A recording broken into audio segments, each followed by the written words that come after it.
They're back now. The boys who made history before Anzio, at Saint-Lô, they're home in America. And some of them have plenty of time for thinking. No one can say about military strategy or submarine drill, about the trouble they've seen. The glory, the fear, the courage, the pain. Now is today, what they've come back to. America is wonderful when you come back. As good as your dreams, as good as your memories. A sweet country, a rich country, an exciting, healthy country. But you see other things too, things that remind you that it isn't sweet, rich, and healthy for everyone. Things that make you wonder if you really did finish the job, the fight for democracy, the democracy that means a real opportunity for everyone. Somehow there seems to be a lot left to do right at home. Of ours. Those kids out there, for instance. For them, the wonderful part is still a dream. It is a soldier's job to make dreams come true. Wondering why those kids can't really have the great country you dreamed of in a foxhole. They're scattered like seeds all over a great fertile land. The stock is good and the land is rich. That should mean a bumper crop. A crop of good citizens, of voters, a crop of cooperative citizens who will get along with each other regardless of their race, creed, or color, living and playing habits that build strength and stamina. A crop of happy citizens who will produce art and culture that a young, lusty nation can enjoy and develop. A crop of active, productive citizens, for these children are now playing games that will teach them to work tomorrow, with a lathe or a typewriter or a tractor. They will soon want a chance to use their skills in the production of the things that can make living richer for themselves and their fellow Americans. This is the wealth of our country, a crop of Americans at peace with the world. It can be a rich crop. But who is going to cultivate it, veteran? Who's going to watch over it, weed it? Well, first of all, there are the parents. Those folks who believe in the American home and what it produces generation after generation. They've been hard on the job for quite a while. And then there are the teachers, a group of American men and women who have also dreamed your dream. They're well prepared to bring in this harvest, and there are nearly 1 million of them in our country. You'll find them up in the hills or down in the big cities. They don't spend all their time in classrooms, but they can turn any room with 4 walls into a school, into a place where youngsters can learn. Some of them have become principals in charge of schools. Others are now supervising developing new classroom techniques. Still others are responsible for the direction of high schools, or charged with the managing of an entire school system. They're all teachers, 1 million professionals who volunteered for this job and work at it all the time. Work at it in every community of the land. They're the public servants who breathe life into the 200,000 schools that Americans are so proud of and usually take for granted.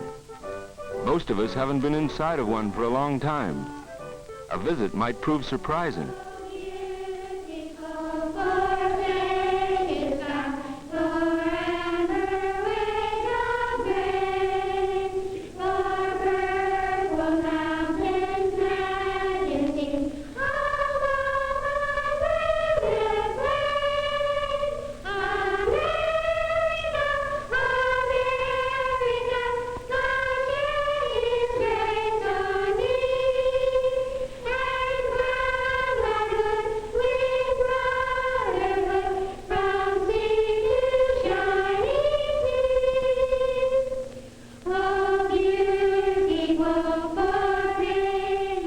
Yes, she's enjoying herself. That's what makes the class enjoy it, too. But then she's doing more than just giving a music lesson. She's teaching the youngsters how to do things together. She's developing poise. She's giving a lesson in patriotism. Sure, she's enjoying herself, but it's hard work. She's giving herself to these children. And it's the same story all through the school. The teacher has to enjoy the geography lesson. or the names of places and peoples will never mean anything to her class. She has to find ways of making every lesson an interesting experience, even when the subject is simple arithmetic. She often relies on 4, 20, 8, 0, 12. 12? Yes, I think so. How can you find out? Had 4 4s. But the good teacher knows that a demonstration is more valuable than a correction. She must have the patience to prove the simplest fact over and over. 8, 12, 16. That's right, 16. Sometimes the school building is only the class's starting point, for it is often more practical to go out to life than to try to bring life into the classroom. Certainly this is true when the subject is soil conservation and when the school is located in the midst of farming country. The teacher must not only know his subject matter, but he must be familiar enough with the neighborhood and its people to make the lesson real and important. Someday these children may work this land themselves if the teacher can make them love it and understand it and teach them to manage it efficiently. He is developing their pride in simple work and in the countryside which produced them, as well as teaching them how to prevent soil erosion. Another kind of pride is being taught in the history classroom, where the Panama Canal Purchase is under discussion. Well, maybe it's a great thing, but it seems to me we gave Columbia a pretty raw deal. What do you mean a raw deal? Do you realize you're talking about the Senate and the President of the United States? They make the treaties. You don't think they'd give anybody a raw deal, do you? Well, I was only saying... I thought you were a patriotic citizen. You're an American. You're... Just a minute, boys. I think we're all patriotic Americans. But that doesn't prevent us from thinking about what we read or see or hear. That doesn't prevent us from talking about what we think. You must know, Tom, that in 1903, people throughout the country who felt that our treatment of Columbia was unfair, you wouldn't call them un-American, would you? Of course not. But it is un-American to suppress open discussion and criticism. We call that freedom of speech. That is something to be proud of. Well, let's get along with our assignment. And so it goes through the school day. Pleasant work, interesting work, valuable work, certainly. But energetic youngsters make great demands on the teacher, and healthy children are energetic children.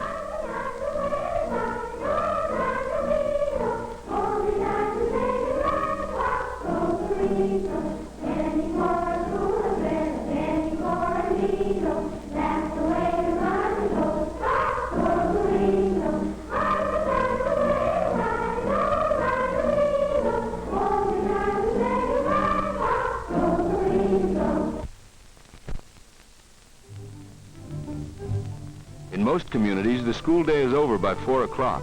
Over, that is, for the children. We've all seen them troop from the school buildings on their way to play and exercise. But 4 o'clock is just the start of the second part of a teacher's day, attending a departmental conference, taking postgraduate or in-service courses at a nearby college, or the afternoon hours she spends in the library are all part of her job. So is the visit to the home of one of her pupils. Vocational guidance isn't her specialty, nor is a determined father easy to talk to. But there happens to be a potential engineer who may spend his life as a garage mechanic if she doesn't interfere just a bit. Father doesn't see how he can send his boy to college. But then he doesn't know of Jim's fine record in his vocational training courses, or the serious effects of frustration. It's just part of the teacher's job to help the parents help their children. She doesn't expect to do it all in one visit. But there seems to be hope. She'll see him through. It's her job. It's a tough job. Classwork, afternoon work, and then homework. For most people, that would be enough. But the teacher does still more. She has to. Because our democracy is so complex, many of its workings are complicated and devious, and much of what happens in schoolrooms depends on action that takes place in other buildings. In a state capitol, for instance, in almost any state, the teacher has business in these halls. This is where public money for education is given or taken away. A representative of the State Teachers Association has the floor. And lest you think I am talking in generalities, I would like to have these tables and charts entered into the records of this meeting. They prove that our state is paying less for education than other states of comparable ability.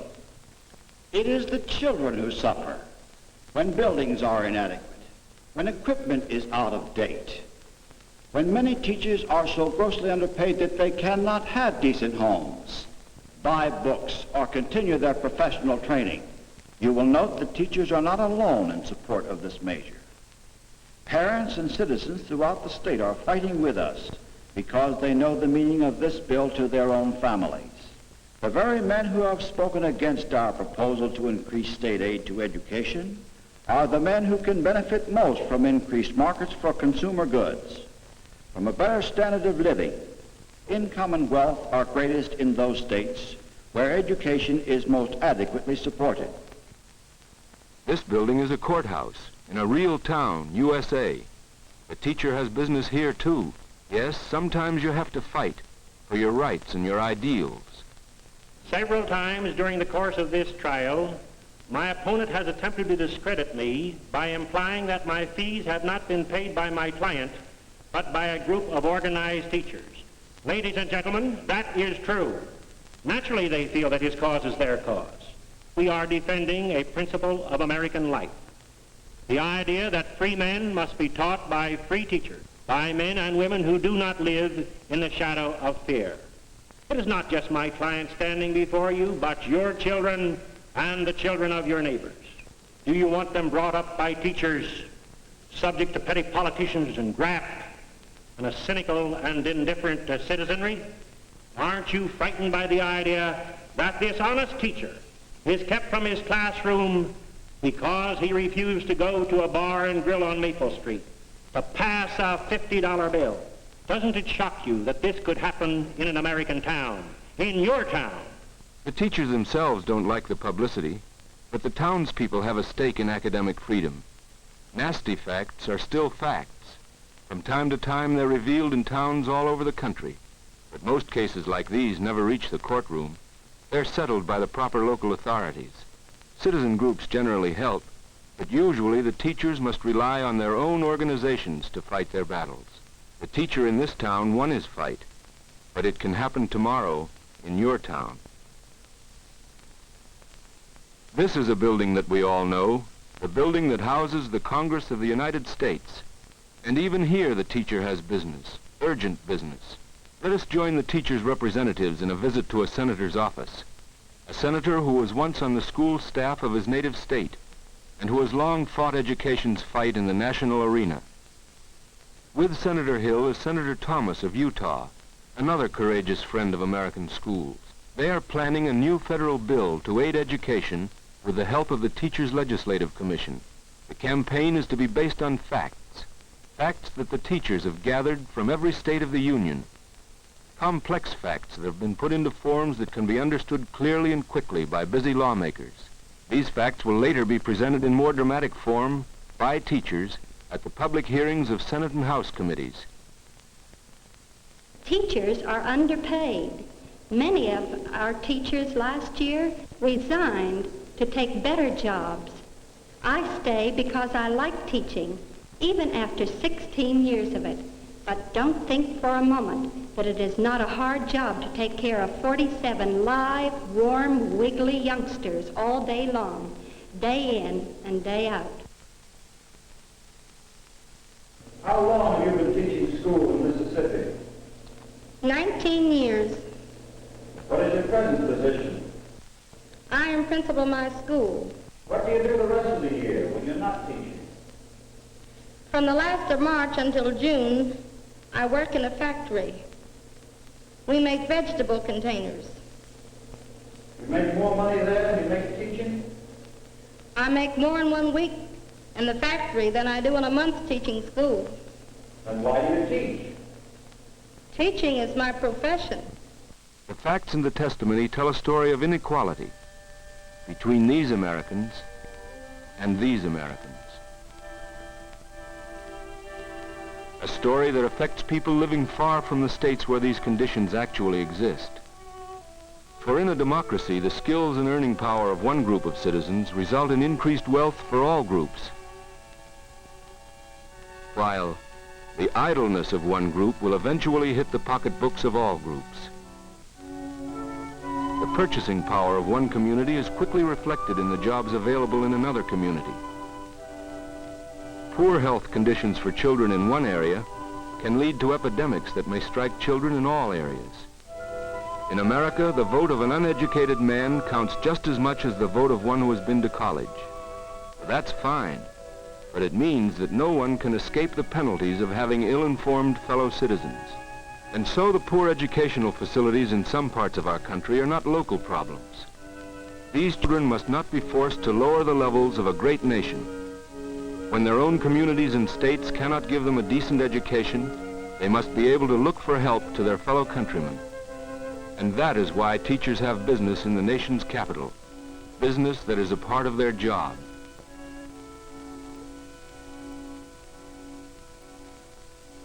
These are the grim faces of men who once threatened us with slavery.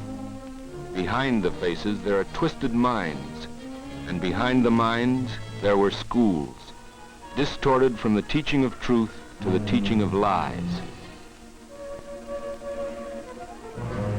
And back of this would-be conqueror of the world is a false teacher, a whole series of false teachers who based their lessons on greed, cruelty, and the worthlessness of human life.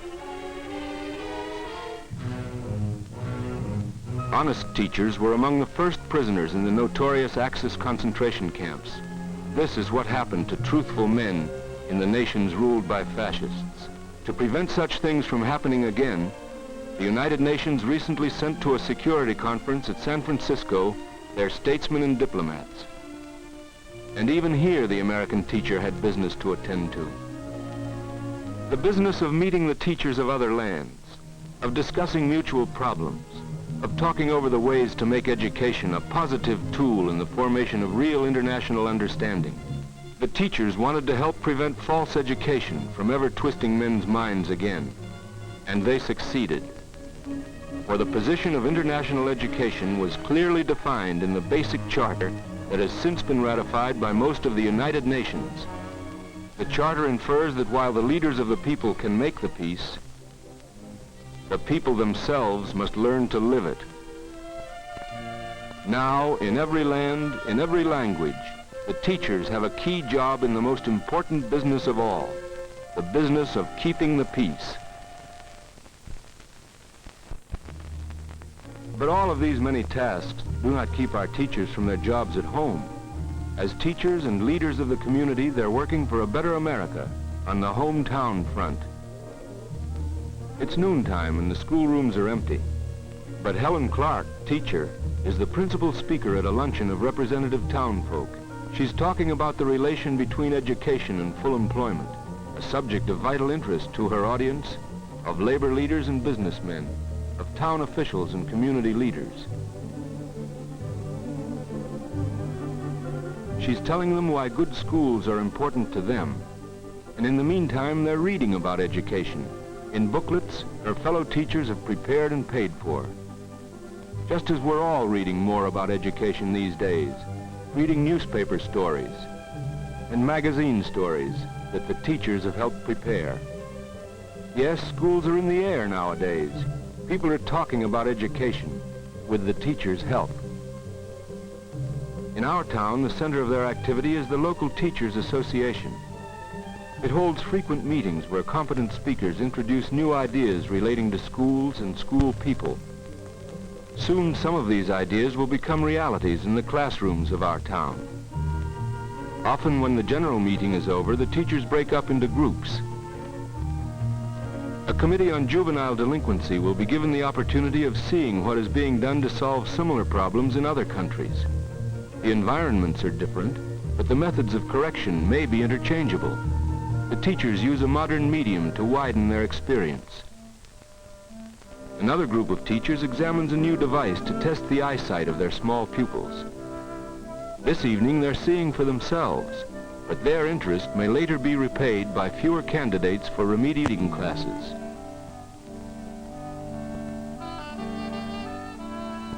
And after the meeting, when some of the teachers have adjourned to one of their homes to relax, to drink a friendly cup of coffee together, they find that they're still talking shop. When you live your work so completely, you hardly remember that you're a human being with the needs and weaknesses of ordinary people. You get wound up on an interesting subject and you just have to talk it out. You get to think teaching and live teaching. Your home is filled with the tools of your trade. But then it isn't just a trade. It's almost a way of life in itself. You never seem to get enough of it. You never seem to be able to know all there is to know about children and their learning habit.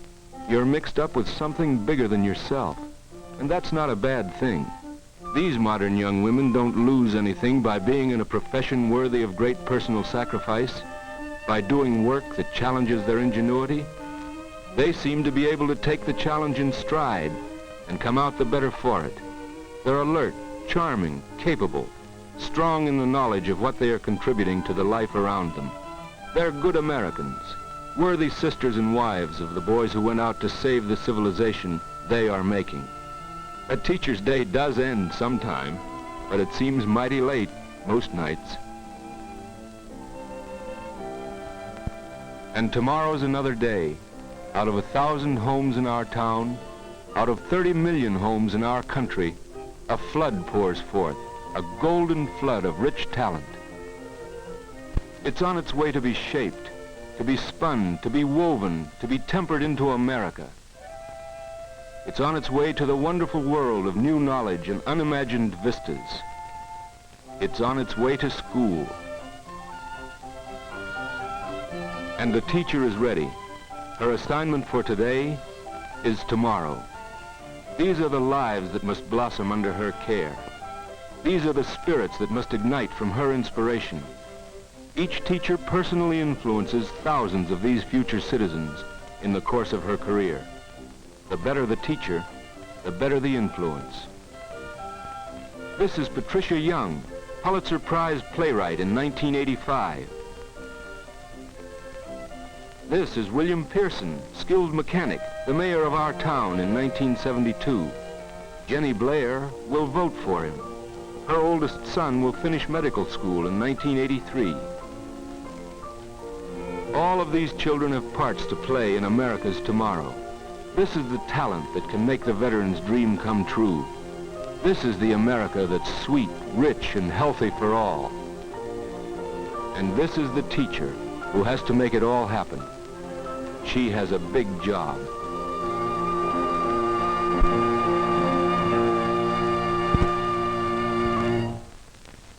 That was a picture of you, teachers of America. Perhaps you do not think of yourselves as the key to your nation's peacetime problems. Yet these pictures here come from the record, the recent record of the American educational scene. This is what you have been doing as individuals, as members of local teachers' associations, as members of state associations, as members of the National Education Association. Many of the scenes have been familiar, too familiar perhaps, but others have been played in settings that are strange, with characters, some of whom you do not know personally, even though they represent you in national affairs. Dr. Willard E. Gibbons, our Executive Secretary, can tell you more about the National Education Association and how it serves you. Thank you, President Schlegel. You and all the other officers of the NEA have been entrusted by the teachers themselves with the responsibility of national leadership. For it is the individual teacher who is the basis of our organization. 900,000 school people scattered throughout the country are organized into local teachers associations and state associations. More than 350,000 of these teachers are also active members of the National Education Association. From among their own members, They select the 1,700 delegates who compose the Representative Assembly of the NEA. This democratic organization is the body which controls all our national activities. From its ranks and by its members, there is selected annually a group of national officers. The officers are responsible for the functioning of a headquarters staff, a group of 250 specialists who carry on the day-to-day business of the association. Authorized by the Representative Assembly are the departments setting professional standards, conducting research, acting as a clearinghouse of information on all school levels. Also responsible to the Assembly and therefore to the rank and file of the profession are the committees and commissions appointed to consider and act on the vital problems of education. The members of these units are leaders of the profession from all sections of the nation. In addition to the headquarters staff, many of the departments, committees, and commissions are housed at headquarters in Washington. Every morning to this center of education in the nation's capital there comes a flood of mail, most of it from individuals, requesting information, assistance, and cooperation on educational problems in every state. The inquiries are forwarded to the division most suited to deal with them, and each one is answered promptly.